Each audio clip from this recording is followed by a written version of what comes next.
7 শিক্ষকের স্কুলে এসএসসি পরীক্ষার্থী 8 জন, অথচ পাশ করেনি কেউই। এমন ফল দেখে ক্ষোভে নির্ধারিত সময়ের আগে স্কুল বন্ধ করে বাড়ি চলে যান ভারপ্রাপ্ত প্রধান শিক্ষিকা।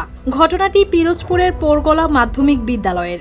স্যারেরা ছিল না ঠিক মতন, এই নতুন হেরা আইছে, এই জন্য আমাদের ক্লাস করানোর মতো কেউ ছিল না। বিদ্যালয়টিতে বর্তমানে শিক্ষার্থী রয়েছে 50 থেকে 60 জন। তবে স্থানীয়দের অভিযোগ, কাগজে কলমে এত শিক্ষার্থী থাকলেও নিয়মিত ক্লাসে উপস্থিত থাকে খুবই কম। অনেক সময় শ্রেণীকক্ষে 5 থেকে 6 জনের বেশি শিক্ষার্থীও দেখা যায় না। এবার এই বিদ্যালয় থেকে এসএসসি পরীক্ষায় অংশ নেয় 8 জন। ফল প্রকাশের পর দেখা যায় একজনও পাশ করতে পারেনি, অথচ তাদের পড়ানোর জন্য বিদ্যালয়ে রয়েছেন 7 জন শিক্ষক। এর আগে কিন্তু শিক্ষক কম ছিল, কিন্তু এখন শিক্ষক আগের চেয়ে 4 জন বেশি, কিন্তু এই ফেল করছে।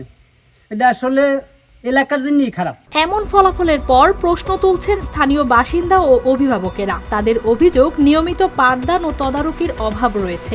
অনেক সময় নির্ধারিত সময়ের আগে স্কুল ছুটি হয়ে যায় বলে অভিযোগ তাদের। একটা স্কুলে সবাই যে ফেল করছে, এই ফেল করার কারণ এটাই হতে পারে যে হয়তো শিক্ষকরা ওই ছাত্রছাত্রী ঠিকমতো স্কুলে আসে না, বা তাদেরকে আর কি ভালোভাবে যে কারণে পাঠদান দিতে পারেনি, এ কারণে এটা হতে পারে। এর বাইরে অন্য কোনো কারণ থাকতে পারে না। কারণ এখানে স্কুলে যারা শিক্ষক যারা আছে, আমাদের আর কি জানা মতে সবাই দক্ষ, কিন্তু তারপর এমন একটা রেজাল্ট, এটা আমাদেরকে ভাবিয়ে তুলেছে। এটার কারণটা আসলে কি? অভিভাবকদের দাবি, সন্তানদের ভালো ফলের জন্য তারা নিজেদের সামর্থ্য অনুযায়ী চেষ্টা করেছেন। কেউ কেউ 4-5টি প্রাইভেটও পড়িয়েছেন। এরপরেও সবাই ফেল করায় বিদ্যালয়ের পড়াশোনার মান নিয়ে প্রশ্ন তুলছেন তারা।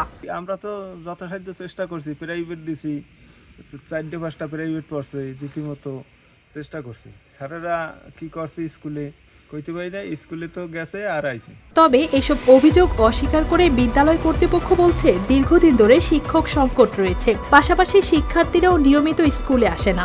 এসব কারণে ঠিকমতো পাঠদান ব্যাহত হয়েছে বলে দাবি তাদের। ইংলিশ, অঙ্ক, মানে আমাদের অনেক টিচার কম ছিল, মাত্র 3 জন টিচার ছিলাম। ক্লাস এগুলো হয়ই নাই।